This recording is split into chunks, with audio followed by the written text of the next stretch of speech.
Here's the vocabulary for chapters 17 through 20 for Fever 1793. We have 4 words for chapter 17. The first word is helter-skelter, and helter-skelter is just basically a word that describes something as being out of order or messy. So I've put up a picture of a messy closet. So you would just describe the closet as being helter-skelter.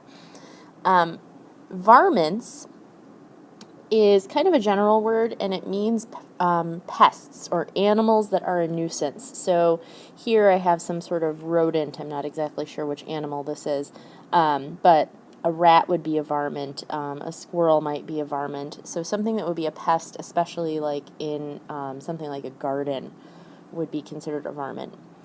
The final 2 words have to do with money, and the first word is pence.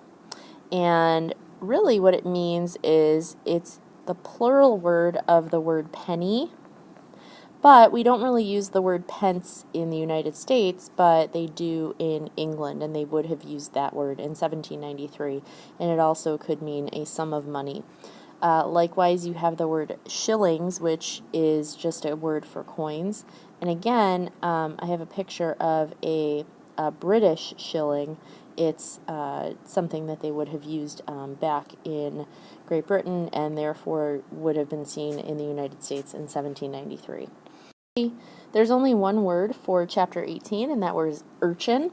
And all urchin means is it's a name for a small mischievous child. So we're going to be introduced to an urchin in chapter 18. We also have 4 words in chapter 19. The first word is trifling, and I have a picture here of a wooden nickel, and the reason I do is because a wooden nickel is worthless, and so trifling means that it's worthless, of little importance.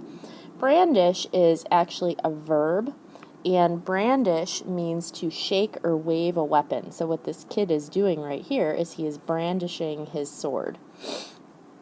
The third word is haint.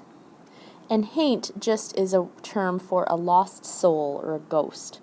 And then finally, the word scuttled is another verb, and that basically just means that somebody is hurrying or hurrying along. Finally, there's 4 more words for chapter 20. There is a shroud, and a shroud would be this sheet here, and it's basically a sheet or a cloth, and it's used to wrap a dead person for their burial. Another word is sniveling, and that is, it's not a verb actually. You might hear somebody say, stop your sniveling, and basically it just means somebody who is crying or whining. So that's why I have the picture of the kid who is crying. Another word is sodden, and that's an adjective, and it just means soaked. So in this case, you have a sodden sponge. And then finally, you have a satchel, and satchel is just a small bag where you would carry things, and it could be carried by a man or a woman.